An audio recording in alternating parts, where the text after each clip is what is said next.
Saya tahu namanya perintahnya Allah pasti ada hikmahnya. Hikmahnya iddah adalah libaraatir rohmi.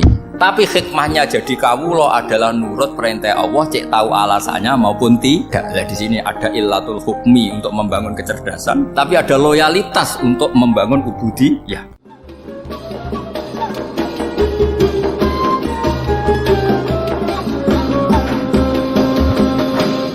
Kalau nggak ada nasa manso, maka orang selalu berpikir, pokoknya yang penting ikut Nabi. Nah, itu bahayanya kalau Anda tidak tahu detail. Jangan-jangan syariat yang kamu ikuti itu syariat yang sudah berstatus mansukhoh, telah dicabut. Dan itu banyak. Makanya kata Sayyidina Ali ketika ada orang ngajar nggak tahu nasa manso, halakta wa ahlakta, kamu rusak dan merusak orang lain. Seperti tadi pernah ada kawin itu satu turunan, yaitu era Nabi Adam. Masa kita sekarang kawin sama satu turunan, kan nggak mungkin, ya kan? Pernah ada membumi hanguskan orang kafir, yaitu syariatnya Nabi Nuh, itu dihapus oleh syariatnya Nabi Ibrahim dulu.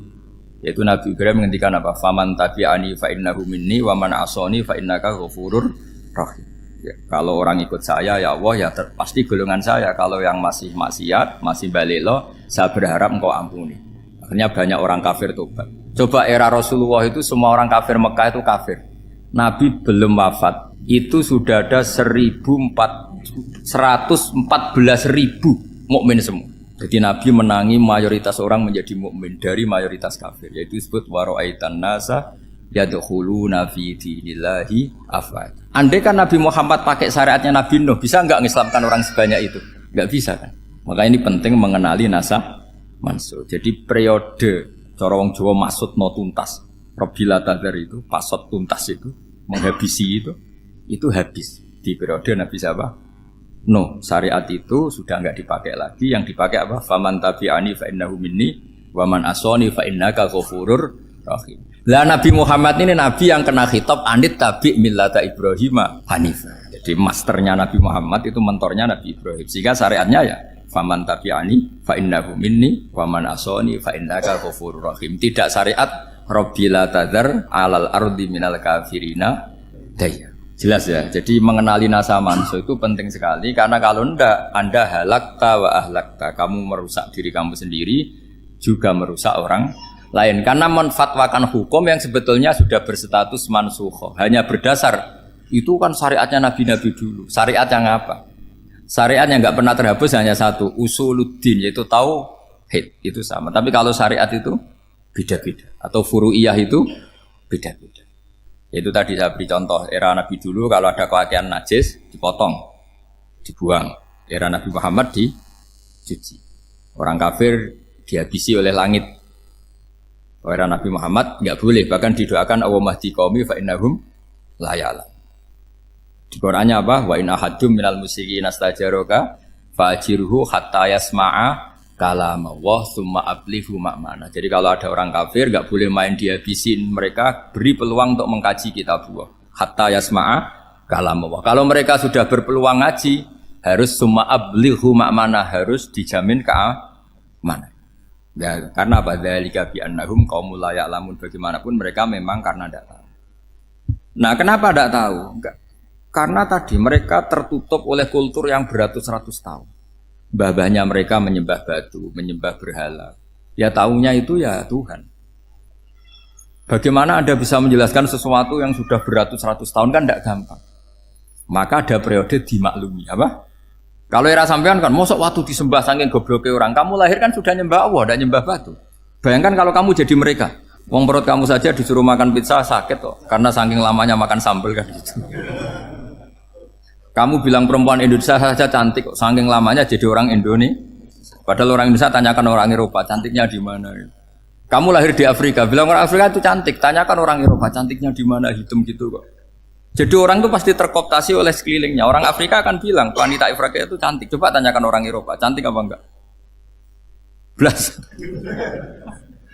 Orang Eropa yang kulitnya gitu kata orang Eropa indah, kata sampean. Koyok anaknya kebo katanya kuda jadi. Jadi orang itu akan terkooptasi oleh sekelilingnya. Bayangkan kalau semua orang nyembah berhala terus kamu tidak, alasan kamu apa? Kan menentang mayoritas. Dan itu berat. Maka dimaklumi oleh Allah, dzalika bi annahum qaumul la ya'lamun fi manah panyeruarah. Nah, pemakluman ini yang mulai sekarang terkikis. Orang main pukul saja enggak mau ngaji. nggak mau ngaji Quran secara kafah. Jadi fatwanya Islam kafah, tapi ngajinya Quran nggak kafah. Ngambil 1-2 potongan ayat dipakai dalil. Jadi Islamnya inginnya kafah, tapi ngajinya Quran nggak. Kalau kafah ya hafal 30 juz itu. Kalau mau kafah ya hafal berapa? 30. Makanya saya sering bilang, saya sering dinasihati orang karena belum tahu saya ini hafal Quran. Bapak harusnya Islam itu kafah. Kata saya ya dimulai dari konsep Islam itu kafah dulu, apa ya hafal Quran secara kafah. Jadi ini penting saya utarakan. Bahaya sekali orang mengenali Islam tanpa mengenali nasah mansukh. Karena beberapa syariat Nabi sebelum kita itu berstatus mansukh. Terus contoh berikutnya, ini nasah mansukh antar Nabi apa khusus internal Nabi? Antar Nabi aja agak selesai nih sampai subuh aja agak selesai. Contoh yang paling keren mungkin cowok semua senang. Nabi Dawud dulu istrinya berapa? 99. Nah itu kalau masih halal itu kan berarti jenengan tuh punya istri berapa? Wah itu kan ngeri betul. Punya satu aja repotnya gitu apalagi berapa? Punya 99. Terus kamu bilang gini, ini kan syariatnya Nabi Dawud, Nabi kan bisa diikuti. Pernah ada periode di mana seperti itu boleh. Jadi makanya mau tidak mau mengenali nasah mansukh itu harus. Kalau ndak ya kamu masih berkeyakinan boleh beristri berapa? Nah ini penting saya utarakan. Makanya Sayyidina Ali itu kalau ngetes calon mubalek, kira-kira kalau Kemenak dulu inginnya apa? Sertifikasi apa? Mubalek. Itu tanyanya gitu. Ta'rifun an-nassa wal mansukh, kamu apa tahu nasah mansukh? La. Jawabnya Sayyidina Ali, halak tahu ahlak tahu, kamu orang yang rusak. Karena tadi takutnya ada syariat yang sudah mansukh dipakai. Itu tadi misalnya kita ini tidak umatnya Nabi Nuh, tapi pakai syariat Robbila tadar alal ardi minal kafirina. Terus ketiga begini, misteri manusia itu. Dan ini kita tidak pernah tahu sampai kiamat, tapi ini ilmu harus kita diskusikan. Misalnya saya ini namanya Bahauddin. Saya sekarang hidup sampai 2019 sekarang. Kan hanya Allah yang tahu berapa turunan saya sampai kiamat dan statusnya kayak apa. Donald Trump juga gitu. Donald Trump itu sekarang kafir, tapi kita tidak pernah tahu nanti turunan keberapa ada yang Muslim. Lah turunan yang calon Muslim ini diletakkan di mana kita tidak tahu. Yang jelas kalau kamu bunuh itu katut itu. Artinya gini, logika membiarkan orang kafir itu ya ada logikanya. Gitu. Logika membunuh karena mereka mau membunuh kita ya ada logika fikihnya karena kalau kita ada membunuh dibunuh. Makanya semuanya hukum ini terus bergantung al-hukmu yaduru ma'ilatihi wujudan wadam. Di sini terus dipertemukan. Makanya semua nabi itu kalau yang namanya membunuh pasti pas perang saja karena ini kondisi yang memang pilihannya hanya dua, kalau nggak dibunuh ya membunuh. Ada duel lah itu. Maka ini butuh kajian fikih dan orang nggak boleh subjektif dalam hal ini. Saya ulang lagi, tidak boleh subjektif. Karena tadi orang yang kamu katakan sekarang misalnya Zaid, kamu itu bodoh sekali. Kenapa bodoh? Nggak hafal Quran, nggak pernah kuliah, nggak pernah ngaji. Ternyata Zaid ini bersemayam calon anak yang alim alama hafal Quran, namanya Umar, tapi masih jadi sperma. Suatu saat Zaid itu punya anak alim alama, kan banyak orang nggak bisa baca Quran punya anak hafid, banyak nggak di Indonesia? Banyak nggak petani yang punya anak dekan? Petani punya anak dekan, yang dekan punya anak naik kelas saja susahnya bukan main. Banyak kan? Nah ketika dibalik nanti ada dekan punya anak goblok, yang petani punya anak dekan, pinter mana? Kita tidak pernah tahu, makanya ini kan ya sudah kalau nggak pernah tahu ya bilang saja wallahu alam kan selesai, daripada keminter keliru kan ada wallahu alam. Makanya cerita favorit guru saya Kiai Haji Maimun Zubair itu punya apa namanya Kiai Zubair, itu cerita favoritnya itu ada santri namanya Soleh. Soleh itu alim alam. Orang Madura itu cara berpikir kan kalau kiai saja alim seperti itu apalagi bapaknya. Pas bapaknya main ke pondok, santrinya ada ribuan. Bapaknya main ke pondok itu sholat itu ya gak bener, gak sesuai sunnah Rasul lah kira-kira gitu. Sudah sholat itu gak bener apa gak bener. Masih ditakwil sama santri Madura karena orang Madura itu kultus. Mungkin khilaf itu satu khusus, pokoknya perlakuan khusus. Suatu saat saking bodohnya orang itu kenceng tuh pinggir musola. Wah ini gak bisa ditakwil lagi, akhirnya gak bisa ditakwil tuh gak. Wah ini sudah agak bener ini, bener. Singkat cerita santri tadi gak kuat matur ke kiainya, Pak Yai. Jenengan sealim itu kok bapaknya segoblok itu. Kenapa? Ya, dia kencing pinggir musola. Oh bapak saya itu pinter sekali. Kok bisa? Karena beliau yang memutuskan saya mondok sampai saya jadi alim alama seperti ini. Yang bodoh itu mbah saya. Yang bodoh itu mbah saya.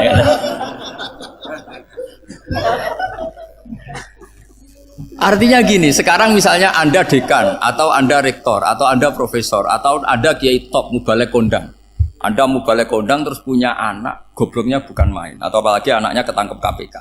Yang satu anaknya orang bodoh jadi dekan. Kalau kompetisi ini pinter mana coba?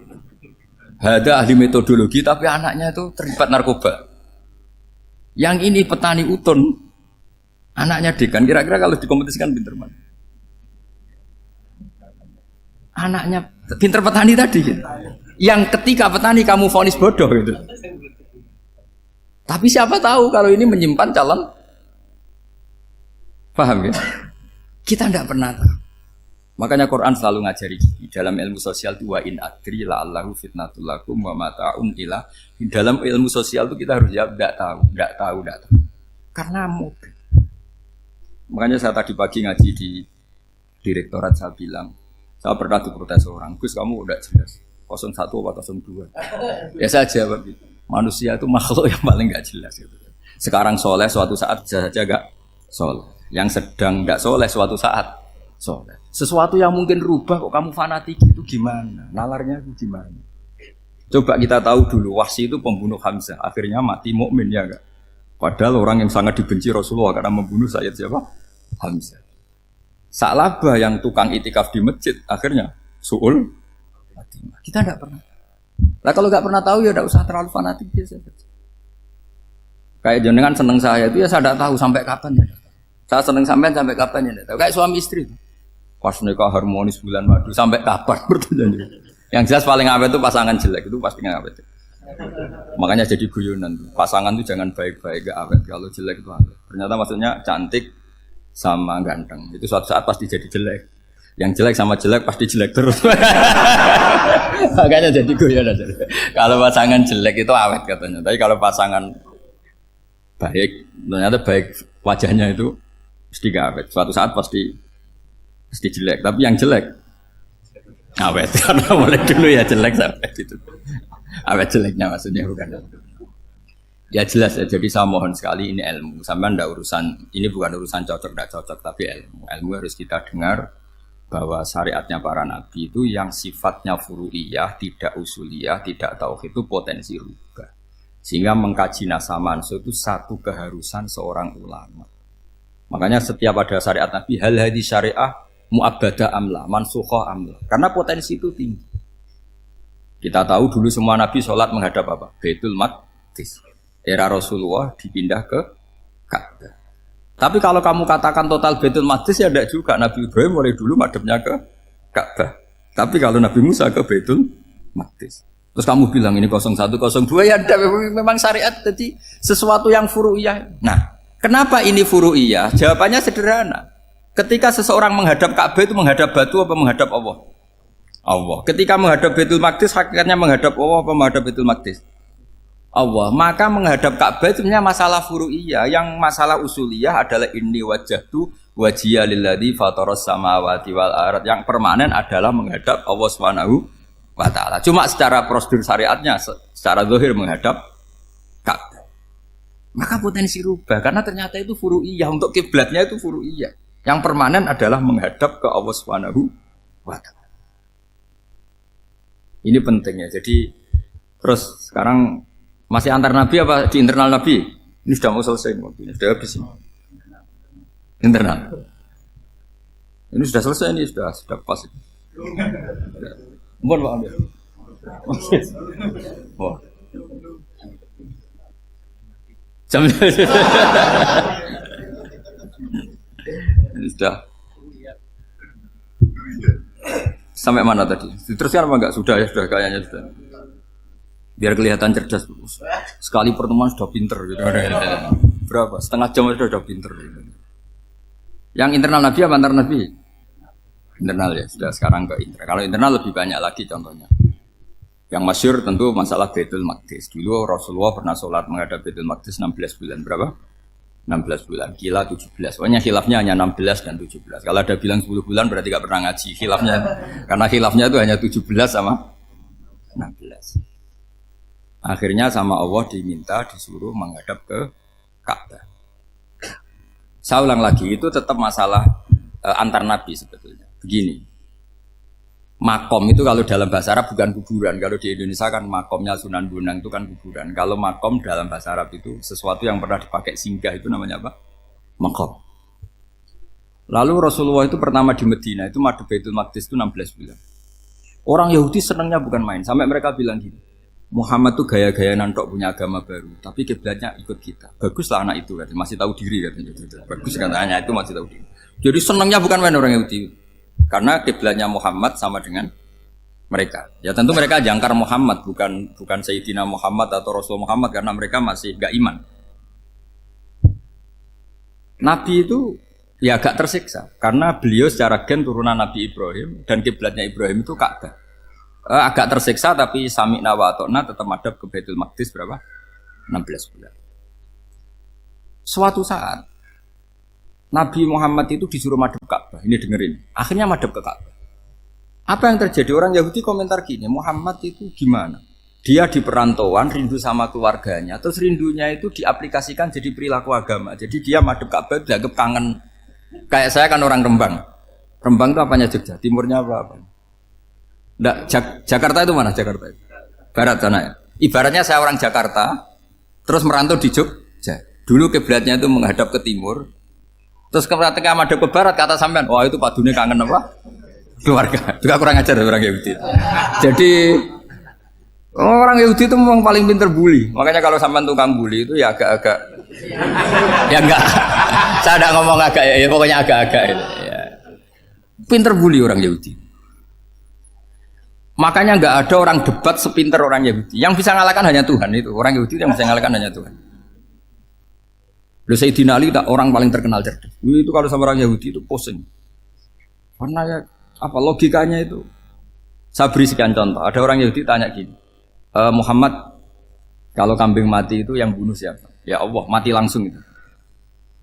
Agama kamu itu aneh, Mak. Yang langsung sentuhan Allah haram, tapi yang lewat tangan-tangan jahil manusia malah halal. Harusnya itu yang halal, kan orisinil langsung Allah yang bunuh. Jadi uteknya itu aneh, dari cara berpikir itu aneh. Nah cara sampean nih kan, nak halal pangan kue. Tapi Nabi kan nggak boleh bertutur kata kasar gitu. Kalau yang jadi Nabi saya untalan ngono kan gitu. Tapi Nabi kan nggak boleh kasar. Jadi Nabi itu problem karena nggak boleh apa? Kasar. Kalau kita kan gampang, wis nak halal untalan kan selesai, Pak. Tapi Nabi nggak boleh kasar gitu. Jadi enak jadi nggak Nabi, nggak sampean itu kan enak. Mau keliru ya pantas, mau apa saja pantas. Karena kan nggak panutan. Kalau Nabi nggak bisa. Meluruskan kebenaran itu harus tetap sesuai akhlak. Ya, jadi agak kerepotan. Makanya punya Umar, alhamdulillah ada yang nggak perlu aturan gitu. Jadi enak. Jadi ya itu memang aturannya harus itu. Coba Nabi itu perang tapi nggak boleh bunuh. Kayak apa susahnya? Beliau jadi sasaran tembak tapi nggak boleh bunuh. Kalau sahabat kan enak, duel, relax, santai, bisa tarung. Kalau Nabi nggak boleh. Makanya Nabi meskipun ikut perang terus nggak ada sejarah orang yang dibunuh. Ya, hanya satu peristiwa itu pun dibaca orang kafir, ditangkis Nabi, pedangnya kembali ke dia mati. Tapi nggak ada yang Nabi. Karena Nabi kalau pembunuh nanti itu terus kayak pendekar kan susah juga punya Nabi kok. Habis perang saya Nabi tanya, Muhammad habis orang berapa? 1000. Ya repot juga punya Nabi mantan apa? Pembunuh, meskipun yang dibunuh orang kafir, tapi kan kayak apa ya? Fitrah manusia itu akan menolak kepemimpinan orang yang gitulah pokoknya nggak bisa diterangkan itu. Makanya Nabi itu nggak pernah bunuh, meskipun kayak apa musuhnya tapi nggak pernah bunuh. Untungnya di sekeliling orang-orang yang tadi. Jangan bilang tuh suka bunuh ya, pokoknya perang gitu ya. Perang dengan bunuh itu beda loh ya. Kalau perang itu fair apa? Fair. Sampai mana tadi? Nabi Ibrahim ya tadi. Makom tadi saya ulang lagi. Nabi Muhammad menghadap ke Baitul Maqdis itu hanya Allah nuruti. Ini loh Nabi betul. tahu betul bahwa di antara syariat adalah Baitul Maqdis karena semua nabi pernah berkiblat Baitul Maqdis. Tapi nabi ketika menghadap ke Ka'bah, nabi juga dibilangin sama Allah.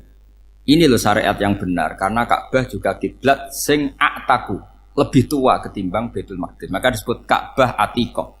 Ilal Baitil Atiq. Kalau Quran bahasakan Ka'bah apa? Wal yatawafu bil Baitil Atiq. Atiq itu tua sekali. Ya sudah. Ketika berstatus tua itu orang Yahudi seneng, mergo roh kelirune Muhammad. Mereka nantang, Muhammad ayo debat terbuka. Nabi rawuh. Bagaimana Anda bilang Ka'bah itu kiblat tertua? Wong Ka'bah itu pertama yang menghadap sana itu ya kamu. Semua nabi menghadapnya ke Baitul Maqdis. Terus Nabi Muhammad mulai berargumentasi ilmiah tadi. Enggak, Ka'bah itu kiblatnya Ibrahim. Jadi Ibrahim dulu itu yang mulai dulu kiblatnya itu di Ka'bah. Terus orang itu tanya, buktinya apa? Terus dijawab, fihi ayatum bayinatum maqam Ibrahim. Ternyata di situ ada jejak kakinya Nabi Ibrahim, yaitu batu yang diinjak beliau ketika bangun Ka'bah. Itu argumentasi ilmiah. Lah barang orang Yahudi kehilangan ilmu, itu gobloknya orang Yahudi. Makanya yang bisa mengalahkan Yahudi hanya Allah Subhanahu wa taala. Wong Ibrahim saja golongan kita, pengikut kita. Ibrahim itu pengikut Yahudi. Wah, itu Nabi mulai senyum-senyum, mulai tertawa-tawa. Wah, itu goblok, orang terdidik. Karena itu ibaratnya kayak kamu bilang Soekarno itu pengagum Puan Maharani. Kira-kira seperti itu. Soekarno itu pengikut Puan. Karena Yahuda itu Yahuda bin Yakub bin Ishak bin Ibrahim. Saya ulang lagi ya, nasabnya Yahudi ya Pak. Yahuda bin Yakub bin Ishak bin Ibrahim. Jadi Ibrahim itu mbah keempat dari Yahuda. Tapi karena mereka kalah debat, Ibrahim itu pengikut Yahudi, itu sama dengan bilang apa? Soekarno itu pengikut Puan Maharani. Itu kan jadi aneh.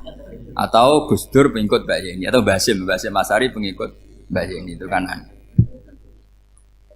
Wah, akhirnya sama Allah diingatkan. Makanya ada ayat ha antum haula hajatum fi malakum bi ilm falimatu hajuna fi ma laysa lakum bi ilm. Perjanjian debat ini semuanya harus ilmiah. Tapi kenapa perdebatan Anda malah ndak ilmiah? Karena orang Yahudi iftadohu, malu semua. Wah, semuanya Muhammad itu satu-satunya kekalahan orang Yahudi. Tapi ayat-ayat seperti ini itu enggak populer. Ayat ha antum haula'i hajastum fi malakum bi ilm falimatu hajuna fi ma laysa lakum bi. Jadi Islam betapa hebatnya Islam. Kalau debat harus ilmiah. Dan Kanjeng Nabi menantang, ini perjanjian kita debat ini ilmiah. Kenapa sekarang jadi tidak ilmiah? Yaitu kamu mengatakan Ibrahim itu pengikut Yahudi, padahal Ibrahim dengan Yahudi itu dulu Ibrahim. Hanya Yesus kalah, mat. Tapi tetap ra Islam. Tapi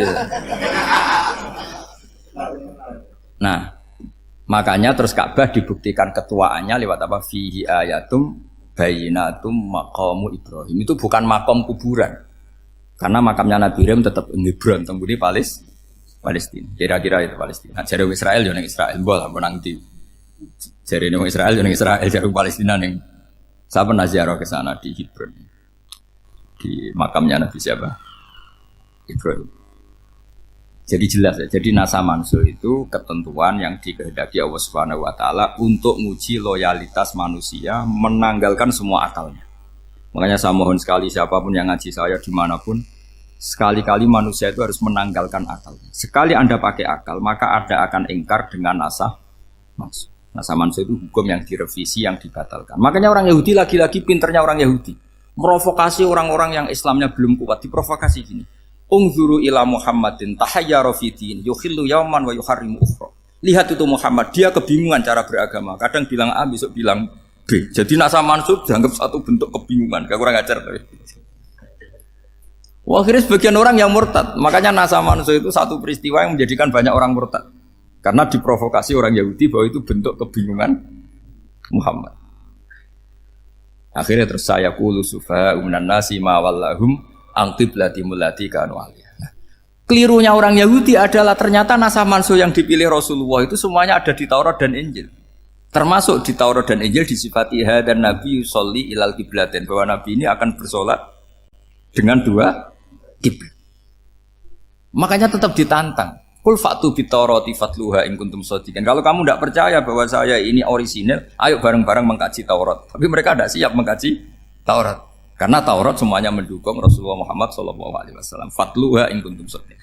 Makanya ini penting sekali ngaji. Jadi perdebatan itu macam-macam. Dan itu pinternya orang Yahudi. Unzuru ila Muhammadin tahayyara fi dini. Yukhillu yawman wa yuharrimu ukhra. Ini penting sekali. Makanya Nasa Mansur itu uji loyalitas.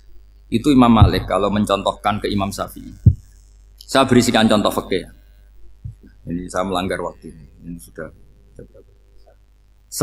saya yang tidak mengesahkan diri saya. Ya misalnya ini ya, ini kertas saya bawa ya, ini kertas saya bawa. Terus ini tak kasih uang misalnya, uang 100.000. Atau kalau contoh Imam Syafi'i dulu dididik Imam Malik begini.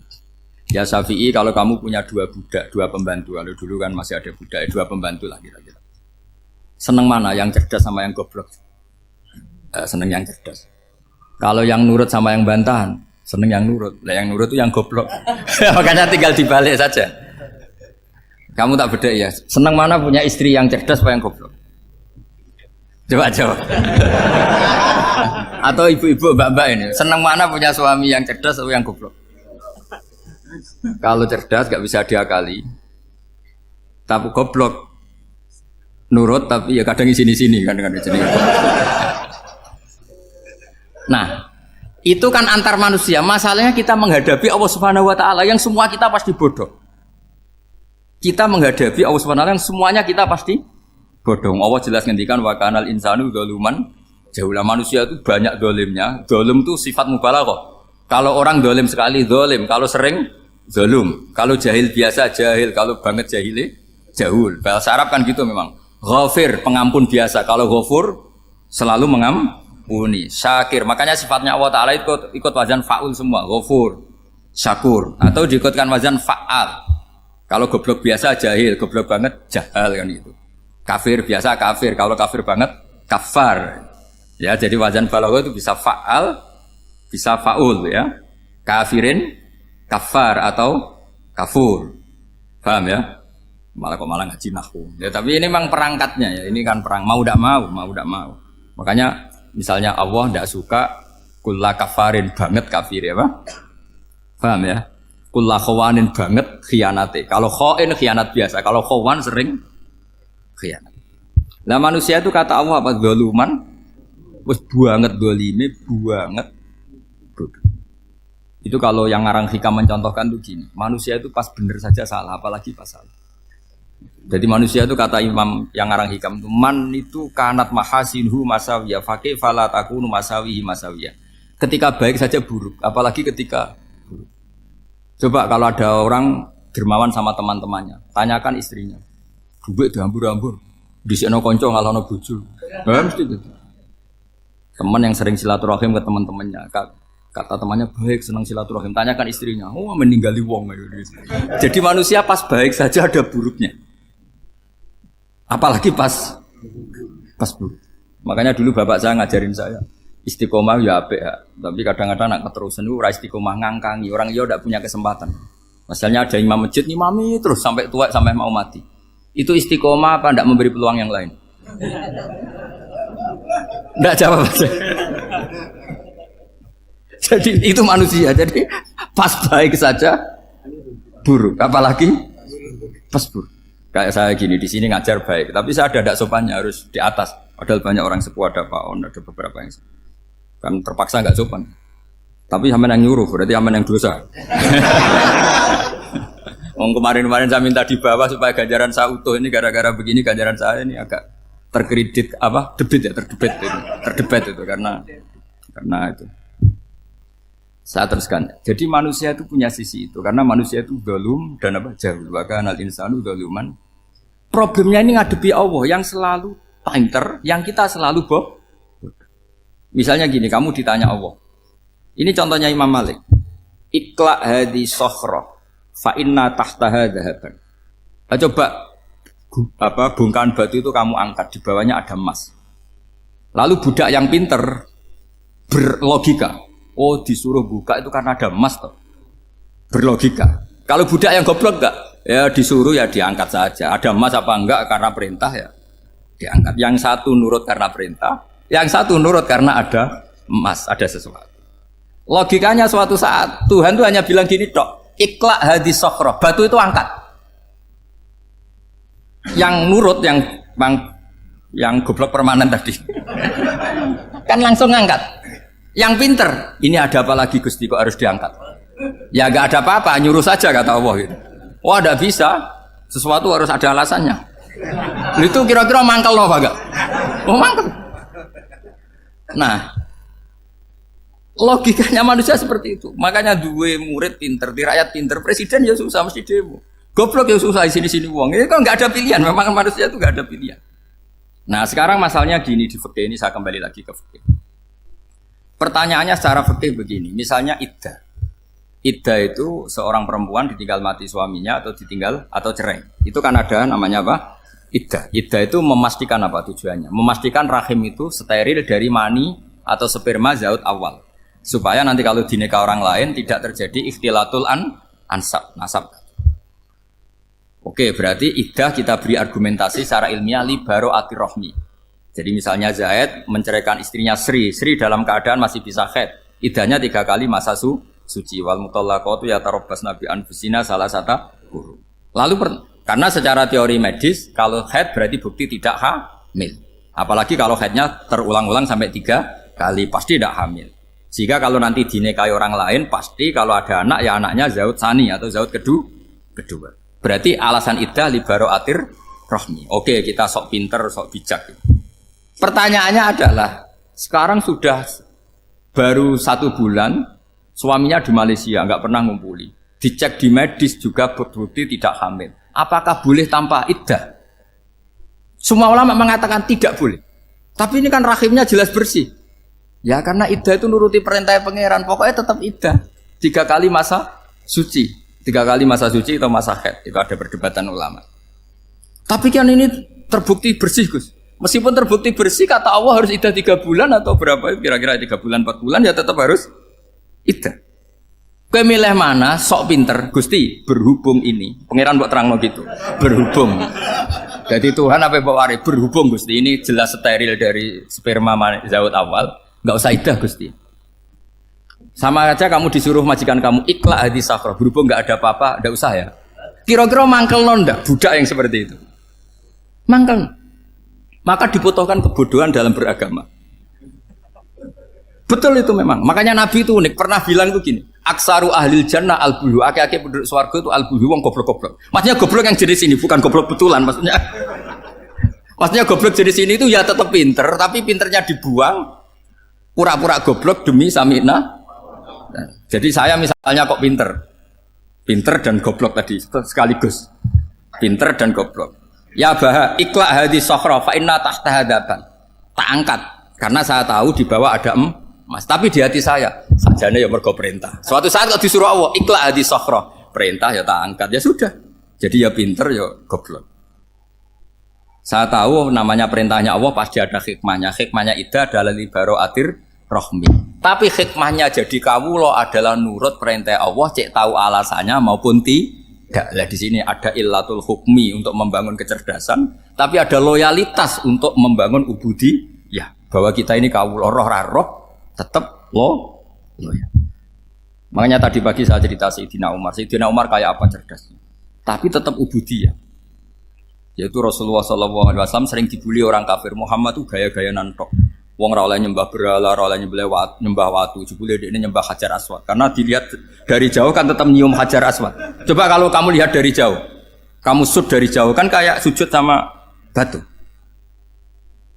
Makanya Sayyidina Umar karena orang kafir masih cara berpikir gitu, tiap nyium Hajar Aswad itu komentar gedumel. Alim tu annaka hajarun la tadurru wa la tanfa. Walau la anni ra'aitu Rasulullah qabbalaka ma qabbaltuka. Aku roh nak watu, ya ramandoroti ramanfaati. Kalau saja saya tidak melihat Nabi nyium kamu, saya tidak sudi nyium kamu. Jadi tidak berdoa, doa mustajab itu tidak gerutu. Karena apa? Umar tahu ini masalah secara tauhid. Kalau saya doa depan Hajar Aswad nanti dikira syirik karena berdoa di depan batu. Tapi kalau saya tidak nyium, nyulayani sunnah Rasul, yaitu nyium Hajar, wis tengah-tengah nyium sambil gerutu, itu sudah kompromi. Ya nyium tapi gerutu. Kayak apa? Makanya ya cerdas tapi ya goblok tadi ya cerdas Itu uniknya Rasulullah. Jadi muji orang pintar ya sudah langit. Tapi Nabi pernah dalam satu hadis mengatakan aksaru ahlil jannah al-bulbu. Aki-aki penduduk swarga itu orang bodoh. Artinya orang bodoh itu bukan bodoh betulan. Kan? Dia meninggalkan akalnya demi loyalitas ubudiyah. Untuk menutup itu bukti begini. Perang Badar itu perang yang nggak mungkin dimenangkan umat Islam karena orang kafir itu 1000 dengan pasukan full dengan peralatan perang full. Rasulullah itu tahun kedua Hijriah itu pasukannya hanya 313. Itu pun pedang itu untuk orang 5 itu hanya ada pedang 1. Jadi kalau mau dibaca orang, sih kamu milih pedangnya aku. Itu kan nggak kebayang perang dalam keadaan seperti itu. Jadi mesti kalah, orang kok mungkin kalah, mesti. Tapi Nabi tetap bilang, saya ini disuruh Allah perang, ya harus berangkat. Yaitu perang Badar. Kata para sahabat, ya Rasulullah ini nggak masuk akal, sudah nggak usah perang, ini nggak masuk akal, mau setor nyawa. Sudah gitu dadaan, nggak ada persiapan. Lucunya apa? Sahabat itu ketika Nabi tetap berangkat. La akhrujanna walau waqti. Nabi menginginkan saya tetap berangkat meskipun sendi. Setelah Nabi berangkat sekian meter, tuh sahabat ikut semua. Kata Nabi, lah kamu kok ikut? Ya ikut saja. Kata kamu mesti kalah. Ya anggap saja setor nyawa. Demi loyalitas pada jenengan. Itu makanya nggak ada periode sebaik periode sahabat. Tapi yang gerutunya jalan. Karena gerutu ini bawaan ilmiah. Makanya kita loyal sama presiden. Tapi yang nggak cocok ya gerutunya jalan. Tapi bawaan mencintai Indonesia tetap jaga stabilitas. Itu bawaan cinta Indonesia, bukan cinta pejabatnya kadang. Gerutunya jalan. Tapi bawaan loyal sama Indonesia tetap mengaku. Bawaan loyal sama Rasulullah tetap ikut perang. Bawaan akal karena nggak masuk akal ya gerutu. Dan itu uniknya Quran itu mengapresiasi itu dan dianggap nggak masalah. Saya bacakan ayatnya. Kama akhrajaka rabbuka min baitika bil haqq wa inna fariqam minal mu'minina lakarihun yujadilunaka fil haqqi ba'dama tabayyana ka'annama yusaquna ilal mauti wa hum yanzurun. Peristiwa Badar ada peristiwa kamu itu keluar untuk perang. Sahabat kamu ngikuti, tapi mereka lakarihun, enggak senang sebetulnya. Karena enggak masuk akal. Ya geremeng tapi ya derek. Yujadilunaka fil haqq, mereka mendebat kamu dalam kebenaran. Jadi ya Rasulullah wong perang karuan kalah jenengan lakoni alasane nopo? Lah kok melok? Ya saya harus ikut jenengan Nabi. Itu unik. Kalau orang sekarang mana mau, kalau gak masuk akal gak mau melakukan. Coba misalnya istri kamu belajarnya dikurangi. Anggap saja petualangan latihan hidup di masa lalu. Gak mau. Padahal petualangan itu hal yang indah. Petualangan itu kan hal yang indah, kan gak mau. Oh ngirit aja alasan. Tapi lucunya kalau dijak camping bermiskin-miskin di hutan mau. Karena karpe dhewe, tapi nak suami yang ngongkon. Ayolah seminggu ini kita model miskin, anggap aja petualangan masa lalu. Enggak mau. Karena pinter, apa? Coba kalau bodoh. Ya ngono ya apa-apa Mas. Tapi resikonya nak bodoh, pas kamu sakit ya dibiarin. Karena dia melihat sakit kan biasa, namanya manusia. Jadi makanya ini pilihannya susah, hidup itu masih susah makanya ini. Jadi uniknya Quran gitu, Quran itu membolehkan psikologi manusia. Makanya Allah ngendikan kutiba alaikumul qital wa huwa kurhul lakum. Ya saya tahu kamu tidak suka perang. Allah yang ngakui bahwa kurhul enggak apa-apa. Tapi ketidaksenangan kita harus dilawan demi mengikuti Allah dan misalnya perempuan Allah juga gitu. Wa ashiruhunna bil ma'ruf. Gauli istri kamu muamalah secara baik. Kata Allah fa in karihtumuhunna fa asa an takrahu syai'a wa ja'alallahu fi khairan kasira. Mungkin ada watak yang kamu tidak suka, tapi di situ ada kebaikan. Allah ngaku yang namanya suami mesti ada watak yang nggak suka dari istrinya. Juga sebaliknya lebih banyak lagi yang suami istri kamu tidak suka watak kamu. Juga nggak suka hidung kamu, wajah kamu banyak lah nggak disuka. Tapi demi kestabilan negara suami istri ini, mereka loyal. Justru itu bagus. Maka jagalah ilmu, juga jagalah loyalitas. Itu yang perlu saya utarakan. Jadi makanya agama ini dibangun dua. Satu kecerdasan hikmah, yaitu ya al-hukmu yaduru ma'ilati wujudan wa adaman. Tapi juga ada ubudiyah, bahwa agama ini milik Allah. Maka sami'na wa ata'na. Karena begini logikanya, saya ulang lagi masalah batu. Iqla hadis sokhra fa inna tahta adaban. Terus saya angkat, pembantu saya ngangkat. Dia saya gaji atas nama apa? Nurut kan? Atas nama menemukan emas apa atas nama nurut? Nurut, karena emas itu juga penemuan saya, milik saya. Ngangkat batu yang nggak ada emasnya juga atas nama nurut. Jadi rapot yang saya berikan ke pembantu saya itu tentang nurut dan tidak nurut. Saya kan tidak peduli dengan cerdas dan tidak cerdas. Itu kan tidak sesuatu yang menguntungkan saya. Nah Allah juga gitu. Kecerdasan kamu, pinter kamu itu tidak menguntungkan Allah Subhanahu wa Ta'ala. Karena Allah itu tidak butuh pinter kamu, cerdas kamu. Allah hanya butuh mental ubudiyah kamu. Makanya Allah mensifati nabinya hanya subhanalladzi asra bi abdihi. Karena status tertinggi manusia adalah sifat kehambaan. Makanya ya Tuhan nafsul mutmainnah irji'i ila rabbiki radhiyatam mardiyah fadkhuli fi ibadi. Berstatuslah sebagai hamba baru wadkhuli jannah. Nah kalau kamu berstatus hamba ya harus baik, gak usah kalian bantah. Coba kalau kamu rasional, ya Allah kenapa bikin surga nanti-nanti? Engkau kan bikin sekarang, ngapain repot-repot nanti? Jadi kacau semua agama. Makanya yang perlu didahulukan adalah status ya Tuhan nafsul mutmainnah irji'i ila rabbiki radhiyatam mardiyah fadkhuli fi ibadi. Masuklah berstatus sebagai hamba saya. Khasnya hamba tadi, ya cerdas karena semua yang diperintahkan Allah pasti ada hikmahnya. Tapi kecerdasan ini kadang kita tinggalkan demi loyalitas ubudiyah. Assalamualaikum warahmatullahi wabarakatuh.